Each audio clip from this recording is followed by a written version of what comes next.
think it's really important to go back in history on how did we even link vaccines to the school year.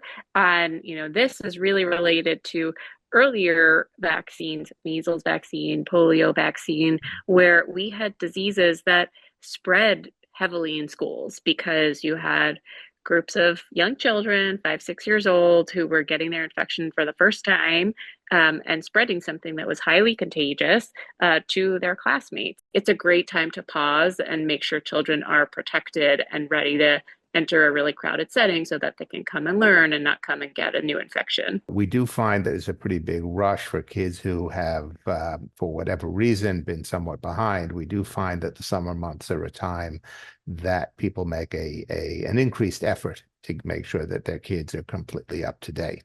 We know that a number of viruses, a number of illnesses circulate in greater numbers during the winter time. So if you add the presence of normal viruses to the close quarters and a lot of indoor time, we do know that it's a time period where communicable diseases have an easier time spreading.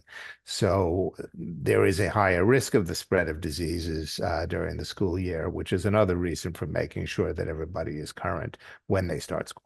The difference between the childhood immunization schedule as recommended by CDC versus a school requirement. They are different. And as the pediatrician, I really would focus on what is the recommended childhood schedule, because those are the things that kids need, not just to go to school, but also to exist in the world, right? So you don't need a tetanus vaccine to be safe in a classroom, but as a 5-year-old, you need a tetanus vaccine to be safe playing in the dirt. So, as the pediatrician, we want to say, let's make sure you get the right vaccines to be a healthy child, and that is following the full immunization schedule. Both pediatricians and adult clinicians are really kind of taking a moment to think about, what resource do I want to use as my go-to resource?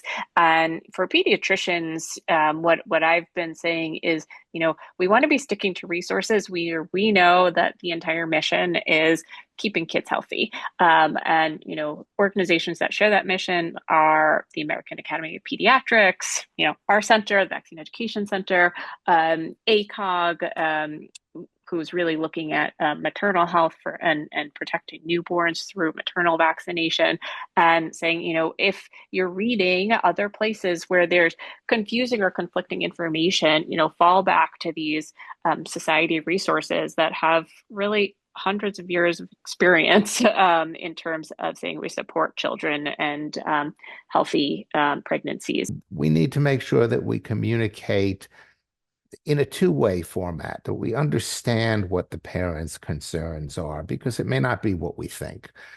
We need to find out why parents are worried about a particular vaccine.